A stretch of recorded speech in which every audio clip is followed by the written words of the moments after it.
Yemen অনূর্ধ্ব-23 দলের বিপক্ষে ১-০ গোলে হেরে এশিয়ান কাপ বাছাই পর্ব থেকে বাদ পড়ল বাংলাদেশ অনূর্ধ্ব-23 দল।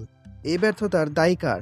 যেখানে আপনার স্কোয়াডে ইতালির 4 টায়ারের একজন ফুটবলার, জাতীয় দলে খেলা অভিজ্ঞ অ্যাটাকিং মিডফিল্ডার, লম্বা ক্যাম্প, বিদেশে গিয়ে প্রস্তুতি ম্যাচ, সকল সুযোগ সুবিধা তুলে দেওয়ার পরেও যদি এই টুর্নামেন্টের সবচেয়ে জঘন্য ফুটবল খেলে, তাহলে দায়টা কার? এই বাজে পারফরমেন্সের জন্য ১০০% দায়ভার নিতে হবে কোচকে। না ছিল কোনো ট্যাকটিস, না ছিল প্রপার প্ল্যান, একাদশ নির্বাচনেও ছিল অনেক ভুল।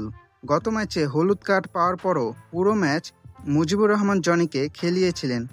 আজকে হলুদ কার্ড পাওয়ার পরও তাকে সাব করেনি। এর ফলে ম্যাচের শেষের দিকে লাল কার্ড খেয়ে 10 জনে রূপান্তরিত হয় বাংলাদেশ।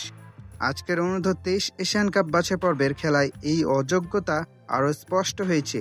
63 মিনিটে ফাহমিদুল ইসলামকে অপ্রয়োজনীয়ভাবে পরিবর্তন করা, কিউবা মিচেল ও পিয়াস আহমেদ নোভাদের মতো যোগ্য খেলোয়াড়দের দলে সুযোগ না দেওয়া, আগের ম্যাচের শেষের দিকে নেমে ভালো পারফরমেন্স করার পরেও শুরুর একাদশে নামানো হলো না তানিল সালিককে। কিউবা মিচেলকে তো একেবারেই নামানো হয়নি। তাদের জায়গায় যারা খেলেছিল তারা যদি ভালো খেলতো তাহলে মানা যেত। বাজে খেলা অনেক প্লেয়ারকে চান্স দেওয়ার পরও কিউবাকে খেলানো হলো না 1 মিনিটও। দেখে মনে হচ্ছে যে কিউবার খারাপ খেলার অপেক্ষাতেই ছিল কোচ, আর সেই সুযোগ লুফে নিলেন তিনি। গত ম্যাচ এবং আজকের ম্যাচ, 2 ম্যাচ মিলিয়ে জনির পারফরমেন্সও ছিল অনেক বিতর্কিত। এত ভুলের পরও তিনি কি দলের কোচ হওয়ার আসলেই যোগ্য? নিম্নমানের কোচিং প্যানেলের কারণে বড় মঞ্চে বারবার আশাহত হচ্ছে বাংলাদেশের ফুটবল সমর্থকরা।